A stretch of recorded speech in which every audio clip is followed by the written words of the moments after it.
After my surgery, I came home expecting rest and peace. Instead, I discovered my own daughter had sold my house without even asking me. I looked her in the eye and calmly said, "I hope you like paying rent to your own mother." If this story has pulled you in already, don't forget to subscribe and tell me in the comments where you're watching from. My name is Helen Morris. I am 58 years old, and until this moment, I believed my family would protect me in my weakest time. I had just returned from weeks in the hospital after a difficult surgery. The doctors had told me to take it slow, to focus on recovery, and to lean on my children for support. I wanted nothing more than to walk back into my home, rest in my own bed, and slowly piece my life back together. My son David met me at the hospital on discharge day. He has always been steady and dependable, the kind of son who notices when I am tired, even if I try to hide it. He carried my bag, held my arm as I walked slowly to the car, and said softly, "Mom, it's going to feel so good to be home again." His words warmed me, and I held on to that hope as we pulled into the driveway. But when we arrived, something already felt different. The house looked too quiet, too still, as if something had been stripped away while I was gone. David frowned and glanced at me, but neither of us spoke.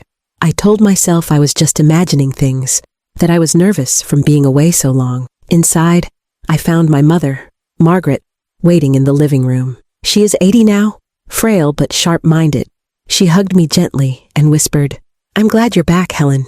We've missed you." Her words carried comfort, but her eyes carried something else, worry. She avoided looking at the stack of papers sitting on the coffee table. Then there was my daughter, Samantha. At 29, she is ambitious and headstrong, always certain she knows what is best for everyone. She stood by the window with her arms crossed, a faint smile tugging at her lips. "Finally home," she said, her voice light but edged with something I couldn't name yet. I wanted to believe she had been helping, that she had carried the weight while I was recovering. I smiled weakly and said, "Thank you for keeping things together, Sam. I know it couldn't have been easy." She only shrugged, as if the work she had done was obvious and unquestionable. David glanced at her, suspicion in his eyes. "Mom?" he asked carefully. "Are you sure you're ready for what's been going on while you were away?" I gave him a puzzled look and shook my head. "What do you mean?" But he didn't answer. In that moment, I pushed away the unease creeping into my chest. I wanted peace. I wanted to trust that my children had my back. I had no idea the betrayal that was waiting for me, and how quickly my return home would turn from relief into heartbreak. The first signs of trouble came almost immediately after I stepped into the house. Boxes lined the hallway, stacked against the walls like someone was moving in or moving out. My framed photographs had been taken down, the ones of my wedding, the kids' birthdays, the family vacations. Even the little painting my late husband had hung above the fireplace was missing. At first, I thought maybe the house had been cleaned too thoroughly while I was away, but the emptiness felt intentional, as if my life had been packed away. I turned to Samantha with confusion. "What's going on here? Why does the house look like this?" She smiled, the kind of smile that never reached her eyes. "Don't worry, Mom. I've been busy. You'll thank me later." Her words sent a chill down my spine. My mother, Margaret, looked down at her lap, refusing to meet my eyes. David, on the other hand, tensed up, his fists clenched at his sides. I noticed the way he shot a sharp glare toward his sister, as if he had been waiting for me to finally see what she had done. I walked slowly into the living room and noticed a thick envelope on the table, filled with legal papers. "What is this?" I asked. My voice trembled, but I tried to keep it steady. Samantha stepped forward confidently, her tone dripping with self-satisfaction. "I sold the house, Mom, while you were in the hospital. It's already done." The words hit me harder than any pain I had felt from my surgery. For a second, the room spun. You did what?" I whispered. She nodded, her chin lifted proudly. "I sold it. You don't have to worry about maintenance, taxes, or anything anymore. You should be grateful. I took care of everything while you were lying in that hospital bed. I secured us money, and now we don't have to live in this old place." My knees weakened, and I gripped the back of the couch to steady myself. This house was not just walls and floors. It was where I had built my life with my husband, where I had raised my children, where every memory of love and hardship still lived. The idea that it had been sold behind my back felt like a knife in the chest. David's voice cut through the silence, loud and furious. How could you do this, Sam? It wasn't your decision to make. He stepped closer to her, his face red with anger. You had no right. This is Mom's house. It always was. But Samantha didn't back down. She rolled her eyes and crossed her arms. Don't be so dramatic. I did what needed to be done. Mom would never have the courage to make this choice herself. She doesn't understand money or how to move forward. I do. I secured a good deal. We'll be better off. We? I asked, finally finding my voice again. Who exactly is we, Samantha? Because I don't remember asking you to speak for me. Her smirk faltered, but only for a moment. I'm your daughter. I know what's best for you. I made sure we'll have enough. You should be thanking me, instead of acting like I did something wrong. The room filled with tension so heavy it was hard to breathe. Margaret finally spoke, her voice thin but sharp. Samantha, your mother nearly lost her life in surgery. She came home to heal, not to be robbed of her home. But Samantha waved her off. Grandma, you don't understand.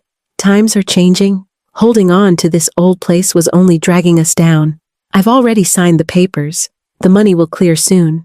We can find a new place, a fresh start. I stared at her in disbelief. The daughter I had carried, fed, and loved with every ounce of my being, had sold my house while I was too weak to protest. She had made the decision as if I didn't exist, as if my voice, my memories, my sacrifices meant nothing. David shook his head, his voice trembling with rage. You didn't just betray Mom. You betrayed Dad's memory too. This house was their life together, and you tossed it away like it meant nothing. Samantha snapped back, her voice rising. Don't you dare lecture me. Dad's gone. This place doesn't matter anymore. What matters is the future, and I made sure we'll be financially secure. Her words cut me deeper than I thought possible. To her, my husband's memory was disposable, and my sacrifices were meaningless. She stood there, arms folded, acting like she had saved me, when in truth, she had stripped me of everything that gave me comfort. I swallowed hard, trying to keep my emotions from spilling over. My heart pounded, but behind the grief, a spark of determination began to form. She thought I was weak because I had been lying in a hospital bed. She thought she could erase me from my own life with the stroke of a pen. She was wrong. I may have been recovering from surgery, but I wasn't powerless. And in that moment, as Samantha stood before me so certain of her victory, I silently promised myself that she would learn just how wrong she was. The night after Samantha confessed what she had done, I barely slept. I lay in my bed, staring at the ceiling, my body still aching from surgery, but my mind burning with thoughts. Every corner of this house held memories. My husband's laughter in the kitchen, David's first steps across the living room floor, Samantha's high school prom photos on the staircase. She had treated all of that as nothing more than a business deal. At first, the grief was overwhelming. I cried quietly, pressing my pillow against my face so Margaret wouldn't hear from her room down the hall. But as the tears dried, a new feeling began to settle inside me. It wasn't despair anymore. It was resolve. If Samantha thought my time in the hospital had left me too weak to fight, then she had underestimated me. The next morning, I asked David to drive me to Mr. Anderson's office. He had been our family lawyer for years, a man my husband trusted deeply. When we arrived, David helped me inside, and Mr. Anderson greeted us with his usual calm manner. He took one look at my face and said, Helen, I can see you've been through a battle. Tell me what's going on. I told him everything. How I came home to find my house stripped of its warmth, how Samantha had declared she sold it without asking me, how she spoke as though I should be grateful. Mr. Anderson listened patiently, his hands folded on the desk. When I finished, he leaned back and nodded. Helen, you need to understand something very clearly. That house is yours. It is in your name alone. Samantha has no legal authority to sell it, no matter what she told you or anyone else. Whatever papers she signed are worthless without your consent. Relief washed over me, but anger quickly followed. Samantha had lied to my face, using my recovery as an opportunity to grab control. She had tried to make me believe I was powerless, when the truth was that the law was entirely on my side. David's jaw tightened. So, all of this was just her bluff? She made Mom believe the house was gone when it never was? Mr. Anderson gave a small nod. She might have convinced potential buyers to look at it, maybe even signed documents she had no right to sign. But legally, nothing is valid without Helen's signature. The house cannot be sold without her. I felt a surge of strength return to me. The weakness in my body didn't matter anymore. My voice still carried weight, and my name still protected everything I had built. For the first time since I had left the hospital, I felt like myself again. We spent hours in his office reviewing every document connected to the property. Mr. Anderson pulled out the deed, highlighted where my name alone was listed, and showed me the clauses that ensured only I could make decisions about selling. He prepared a folder of proof, everything I would need to shut Samantha down when the time came. As we left his office, David placed a hand on my shoulder. "Mom, we'll handle this together. She won't get away with it." His words steadied me, and I realized I wasn't fighting alone. Back at home, Samantha was waiting in the kitchen, sipping coffee as though nothing had happened. She looked up and smirked. "So, did you come to your senses yet?" "I told you. Selling this place was the smart move." I set the folder down on the table between us. "Actually, Samantha, I've been doing some thinking, and I want to talk about what you've really done here." Her eyes narrowed slightly. "What do you mean?" "I already explained everything. The house is sold. The deal is done. You don't need to stress about it." I opened the folder and pulled out the deed, sliding it toward her. "You don't seem to understand. This house was never yours to sell. My name is the only one on the deed. Legally, you had no right to sign a thing. Whatever deal you think you made is nothing more than a pile of useless paper." For the first time, the confidence slipped from her face. She blinked rapidly, her mouth opening and closing, like she couldn't find the words. That's not possible." It is possible," I interrupted, my voice steady. "And it's the truth. You thought I was too weak to fight back. You thought you could take everything I work for while I lay in a hospital bed. But you were wrong." David stepped forward, his voice sharp. "You betrayed Mom, Sam. You lied to her face. And now, everyone is going to know the truth." Samantha pushed back her chair, her expression hardening. "You think you've won? You'll regret crossing me." But I could see it in her eyes. Panic. The power she believed she had was slipping away, and she didn't know how to hold on. That night, I sat in my living room with the folder resting on my lap. I wasn't afraid anymore. I had the proof, I had the truth, and I had the strength to face her. The next time Samantha tried to act like this house was hers, I would be ready, and when the moment came, I would make sure she understood exactly what it meant to underestimate her own mother. The following evening, I asked Samantha to sit down with me and David in the living room. Margaret sat nearby in her chair, quiet but watchful, her eyes sharp behind her glasses. I had the folder of documents in my lap, the proof of everything I needed. The room was heavy with tension, the kind of silence that makes the ticking of the clock sound louder than it should. Samantha strolled in with a casual air, holding her phone in her hand, scrolling as if she had more important things to do than listen to me. She dropped onto the couch with a little smirk. "So, are we finally ready to admit I did the right thing? Because the money will clear soon, and we can move on from all this." I looked at her for a long moment, steady and calm. "Samantha," I said, "you keep saying you did this for me. That selling my house was a favor, but you need to hear the truth tonight." She laughed, crossing her arm. "The truth? The truth is you should be thanking me. You'd never have the guts to sell this place yourself. I took care of it. I made sure you'll be financially secure." "You're welcome." David leaned forward, anger flashing in his eyes. "Secure? You robbed Mom of her home. You lied to her face. You didn't save her. You betrayed her." Samantha rolled her eyes. "Oh, please, stop being so dramatic. You both act like this house was some holy shrine. It's just property. I got a good deal. That's all that matters." That was the moment I opened the folder. I pulled out the deed and placed it on sliding it. My voice was calm, but carried a firmness that, "This is the deed, Samantha. Look at the name on it. It's mine. Mine alone? You never had the right to sell this house." For the first time, smirk faltered. She leaned forward, scanning the paper quickly. Her fingers, "No, that can't be." "Sign the paperwork. The buyers—" I cut her off. "The buyers don't matter, because the sale is invalid. Mr. Anderson confirmed it yesterday. Nothing can happen without my consent. You can wave around as many fake promises as you want, but legally, this house never stopped being mine." The color drained from her face. She tried to laugh, but the sound came out strained. "You're bluffing. You're just trying to scare me." I leaned closer, meeting her eyes directly. "Do I look like I'm bluffing?